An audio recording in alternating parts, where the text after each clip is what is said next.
Good morning all, আপনারা দেখছেন আমার চ্যানেল অনলি ইন্টেনশন। আমি রিসেন্টলি বাড়ি থেকে লাদাখ ট্রিপ কমপ্লিট করে সেফলি বাড়ি ফিরেছি। এর জন্য আপনাদেরকে অসংখ্য ধন্যবাদ, আপনারা সবাই পাশে থেকেছেন। আর দ্বিতীয়ত আমি প্রথমেই ক্ষমা চেয়ে নিচ্ছি যে আমি প্রফেশনাল ব্লগারদের মতো অত ভালো ব্লগ করতে পারি না, বাট আমি জাস্ট আমার এখানে ড্রাইভিং এক্সপিরিয়েন্সটা এই ভিডিওতে শেয়ার করব, যাতে আপনারা যখন কোথাও লং ড্রাইভে যাবেন তাহলে আপনাদের সুবিধা হবে। এটা নট অনলি লং লাদাখ ট্রিপের জন্য, এটা যে কোনো লং ড্রাইভের জন্য এই ড্রাইভিং টিপসটা ভীষণ ইম্পর্ট্যান্ট, যেটা আমি আমার এক্সপিরিয়েন্স থেকে আমি শিখেছি। বেসিক্যালি আমরা যারা কলকাতা শহরের মধ্যে গাড়ি চালাই, অফিসের কাজে গাড়ি যাই বা নর্মাল যে কোনো কাজে গাড়ি সারাদিনে ব্যবহার করি, ড্রাইভ করি, সবাই গাড়ি ভালো চালায়। আর আপনারা জেনে রাখুন, আপনারা যারা এখান থেকে লং ট্রিপে লং ড্রাইভে যেতে চাইছেন লাদাখে, আপনারা নিশ্চিন্ত মনে যাবেন, কোনো অসুবিধা নেই। সবাই এই ট্রিপটা আরামসে করতে পারবে, কোনো প্রবলেম তাদের হবে না। আমি কিছু টিপসকে আমি 8টা পয়েন্টে ভাগ করেছি, আমি আপনাদেরকে বলে দেবো আমার এক্সপিরিয়েন্সটা, তাতে আপনারা বুঝতে সুবিধা হবে। প্রথম 1 নম্বর পয়েন্ট হচ্ছে, এখান থেকে লাদাখের ডিস্টেন্স আপ ডাউন 6500 কিলোমিটার। আমি এখান থেকে প্রথম বারাণসীতে আমার নাইট স্টে ছিল, বারাণসী অলমোস্ট 12 থেকে 13 ঘন্টা ডিস্টেন্স। 12 থেকে 13 ঘন্টা আপনাকে গাড়ি ড্রাইভ করতে গেলে আপনার বডিটাকে সেইভাবে এনার্জাইজ রাখতে হবে। 4 থেকে 5 ঘন্টার বেশি আপনি 4 থেকে 5 ঘন্টার বেশি কোনো জায়গায় আপনি যদি না পারেন তাহলে গাড়ি চালাবেন না। আইদার একটা কিলোমিটার আপনি সেট করে রাখবেন যে আমি 250 কিলোমিটার গাড়ি চালাবো, তারপর আমি ব্রেক নেবো, বা আমি 4 to 5 আওয়ার্স কি 6 আওয়ার্স গাড়ি চালাবো, তারপর আমি ব্রেক নেবো। কারণ আপনাকে লাঞ্চের জন্য কোথাও না কোথাও দাঁড়াতে হবে, ব্রেকফাস্টের জন্য কোথাও না কোথাও দাঁড়াতে হবে। আর চেষ্টা করবেন খুব আর্লি মর্নিংয়ে গাড়িটাকে স্টার্ট করা, ট্রিপটাকে স্টার্ট করা। আর্লি মর্নিংয়ে ট্রিপটা স্টার্ট করলে কি হবে, আপনাদের ট্রাফিকের যে ঝামেলাগুলো থাকে রাস্তার মধ্যে, সেই ট্রাফিকটায় আপনি ফাঁসবেন না, আগে বেরিয়ে যাবেন। 3 নম্বর পয়েন্ট হচ্ছে স্পিড লিমিট। এখান থেকে বারাণসী অবধি যাওয়ার রাস্তা ভীষণ ভালো, টোটাল আপ টু হিমাচল অবধি, লে অবধি কিছু কিছু জায়গা হয়তো খারাপ, বাট বাকি ম্যাক্সিমাম জায়গায় রাস্তা ভালো। তো আপনি একটা স্পিড লিমিট নিয়ে গাড়ি চালাবেন, ধরুন 80, 85, 90 অ্যাভারেজ একটা স্পিড লিমিট করে গাড়ি চালাবেন, তাতে আপনি খুব তাড়াতাড়ি ক্লান্ত হবে না। যদি আপনি ধরুন ফাঁকা রাস্তায় 100-120 যাচ্ছেন, আবার একটু রাস্তাটা অতটা ভালো না, আপনি ক্লান্ত হয়ে পড়েছেন, আবার 40 ভালো রাস্তা, তখন দেখবেন আপনাকে 40-50 যেতে হবে। একটা নর্মাল স্পিড লিমিট মেনটেন করে গাড়িটা চালালে সেটা আপনার জন্য বেনিফিট হবে। 4 নম্বর পয়েন্ট হচ্ছে টোল ট্যাক্সের প্রথম দিনেই আপনি বেশি করে পয়সা টোলের মধ্যে রেখে দেবেন। ধরুন 4 to 5,000 আপনি টোলের মধ্যে টাকাটা রেখে দেবেন, কারণ এখান থেকে টোল মোটামুটি প্রায় 18-20টার মতো টোল আপনাকে পড়বে আসা যাওয়া নিয়ে। তো পয়সা টোলের মধ্যে একদম রেখে দেওয়াই ভালো, যেহেতু আপনি প্ল্যান করেই যাচ্ছেন, এতটা ট্রিপ করবেন। 5 নম্বর পয়েন্ট হচ্ছে গুগল ম্যাপ ধরে আমাদেরকে সবাইকে যেতে হয়। গুগল ম্যাপ যা বলবে আপনি সেভাবেই ন্যাচারালি যাবেন, আমরা সবাই তাই যাই।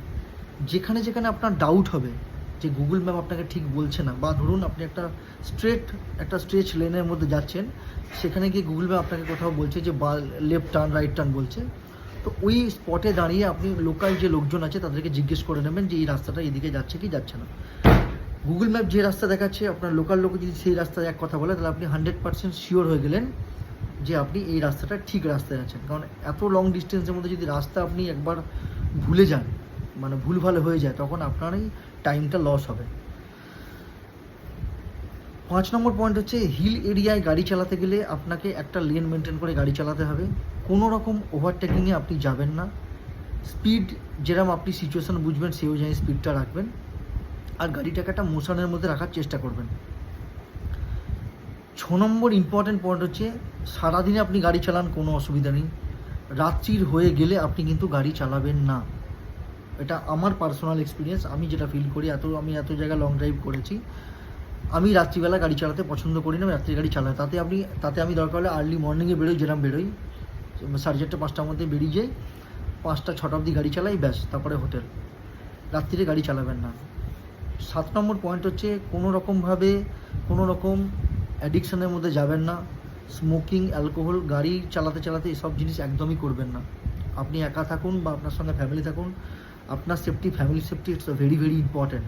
কারণ এতটা লং ট্রিপে আপনি যাচ্ছেন, যদি আপনি ভালো করে ট্রিপটা কমপ্লিট করেন তাহলে আপনার ভালো লাগবে কমপ্লিটলি, এবং আপনি সেফ থাকবেন, বাড়ির লোকজন আপনার জন্য ওয়েট করছে। আর একটা ব্যাপার হচ্ছে, এই যে আপনি ধরুন ব্রেকফাস্টের জন্য কোথাও দাঁড়াবেন বা লাঞ্চের জন্য কোথাও দাঁড়াবেন, ব্রেক নেবেন, আপনি যে লেনটাতে যাচ্ছেন, যে কোনো রাস্তার লেফট লেন আপনি যাবেন, যখন ওভারটেক করবেন তখন রাইট করে ওভারটেক করবেন।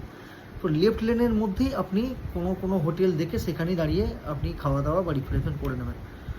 আর 10 নম্বর পয়েন্ট হচ্ছে, ফ্যামিলি থাকলে, আমাদের ছেলেদের তো অসুবিধা নয় টয়লেট বা রিফ্রেশের জন্য, ফ্যামিলি থাকলে যে কোনো জায়গায় ইন্ডিয়ান অয়েলের টোল ট্যাক্স, ইন্ডিয়ান অয়েলের পেট্রোল পাম্প যেখানে যেখানে আছে, সমস্ত জায়গায় টয়লেট ভীষণ ভালো, একদম নিট অ্যান্ড ক্লিন।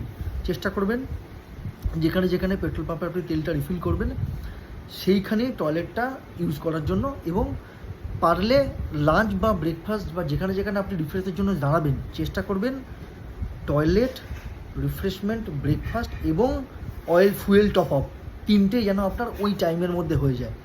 ধরুন আপনি কোনো জায়গায় লাঞ্চের জন্য দাঁড়ালেন, এমন যে একটা জায়গায় দাঁড়ালেন তার পাশে ধরুন কোনো ধাবা বা রেস্টুরেন্ট আছে, তাহলে কী হলো, আপনার খাওয়াটাও হয়ে গেল, তেল ভরাটাও হয়ে গেল, প্লাস আপনার রিফ্রেশমেন্টটাও হয়ে গেল, টয়লেট বা যেগুলো যেগুলো লাগে সেগুলো আপনি করে নিলেন, তাহলে আপনাকে বারবার রাস্তায় দাঁড়াতে হলো না।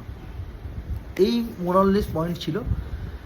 আর মাথায় রাখবেন, এখান থেকে আপনি অলমোস্ট 8টা থেকে 9টা স্টেট ক্রস করে যাচ্ছেন। Road condition excellent, you won't believe যে এত ভালো রোড কী করে হতে পারে হিলের উপরে। আর এখান থেকে আপনি যাচ্ছেন, ধরুন আপনি কলকাতার পরে আপনি যাচ্ছেন ঝাড়খণ্ড, ঝাড়খণ্ডের পরে বিহার, বিহারের পরে ইউপি, ইউপির পর আপনার দিল্লি নয়ডা হয়ে পাঞ্জাব, হরিয়ানা, চণ্ডীগড়, তারপরে আপনি হিমাচলে ঢুকছেন। তো এতগুলো স্টেট আপনি ক্রস করে যাচ্ছেন, প্রত্যেকটা জায়গায় আপনি ভালো কোঅপারেশন পাবেন। আমরা তো ভালো কোঅপারেশন পেয়েছি, যারা যারা শুনেছে যে কলকাতা থেকে বাই রোডে আমরা এই লাদাখ যাচ্ছি এতগুলো, মানে আমরা এখান থেকে গেছিলাম বারাণসীর পর আগ্রায় স্টে করেছিলাম, আগ্রার পরের দিন 3 নম্বর দিন আমরা স্টে করেছিলাম সিমলা পরে আমরা স্টে করেছিলাম জিসপার পরে আমরা স্টে করেছিলাম লাদাখ। তো আমরা 5 দিনে লাদাখ গেছিলাম, না আমরা 6 দিনে লাদাখ গেছিলাম। আমরা 3 নম্বর দিন যখন সিমলায় পৌঁছেছি সেটা ছিল স্যাটারডে, তারপরে সানডের দিন সিমলা থেকে আমরা কালীবাড়িতে পুজো দিই, সেই ভিডিও এই চ্যানেলে আছে, এবং ওই সানডের দিনটা আমরা ফুল ডে রেস্ট করেছিলাম। আমরা আবার মন্ডের দিন সিমলা থেকে জিসপা যাই, জিসপা থেকে লে যাই, 6 দিনের মধ্যে আমরা লে পৌঁছোই। এই মোটামুটি রুট ছিল আমাদের। আর আমি চেষ্টা করেছি যে প্রথম 3টে দিন আমি 600, 650, 700 কিলোমিটার ড্রাইভ করব, তারপরে 300, 400 করে ড্রাইভ করব। কারণ যত আপনি হিল এরিয়া উঠবেন আপনার অল্টিটিউড গেন হবে, আপনার বডি অ্যাক্লামাটাইজ হতে হতেই যাবে। ড্রাইভিং টিপসে মোরাললেস এটাই, আর বেশি কিছু নেই। আর নিশ্চিন্ত মনে গাড়ি চালাবেন, কোনো অসুবিধা নেই। হ্যাঁ, গাড়ির মধ্যে কী কী ইম্পর্টেন্ট জিনিস আপনাকে রাখতে হবে ফর এমার্জেন্সি, তার আগে একটা ছোট্ট কথা বলে দিই।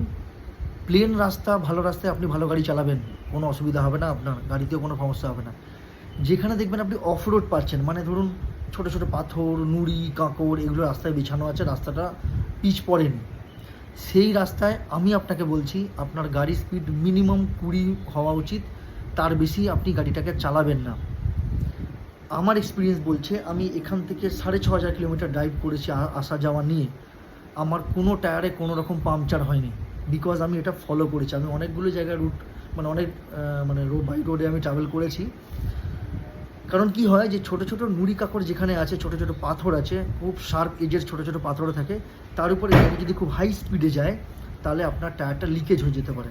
বাট কি হয়, ম্যাক্সিমাম আমাদের টায়ার টিউবলেস, সচরাচর আপনার টায়ারটা লিকেজ হবে না, আপনি আরও টায়ার লিকেজ হলেও 15 কিলোমিটার বা 20 কিলোমিটার আগে এগিয়ে যেতে পারবেন। কিন্তু ওই রকম রিমোট এরিয়ার মধ্যে যদি আপনার টায়ার পাংচার হয়ে যায় তাহলে আপনি হাতের সামনে কাউকে পাবেন না। এটা তো 1 নম্বর হলো যে গাড়িটা ওইভাবে চালাবেন, মানে যেখানে যেখানে দেখবেন একদম অফ রোড, ছোটো ছোটো পাথর পড়ে আছে, নুড়ি পড়ে আছে, সেখানে আপনি গাড়ি স্পিড করবেন না, আস্তে আস্তে আস্তে আস্তে ওই জায়গাটাকে পেরিয়ে চলে যাবেন।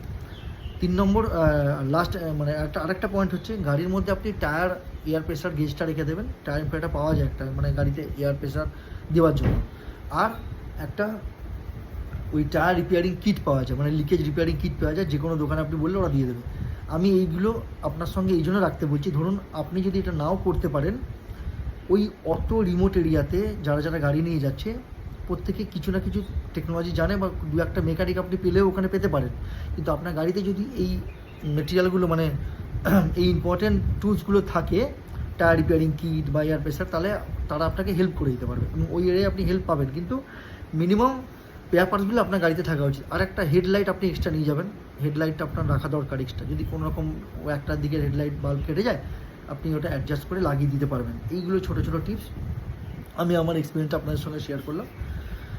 আর এরপরে আমি আর একটা ভিডিও আপলোড করব, যেখানে হচ্ছে এএমএসের জন্য আমি একটা ভিডিও আপলোড করব, মানে ওই হিলে অ্যাকিউট মাউন্টেন সিকনেসটা কী করে প্রিভেনশন করা যায়। আপনারা দেখতে থাকুন এই চ্যানেলটা।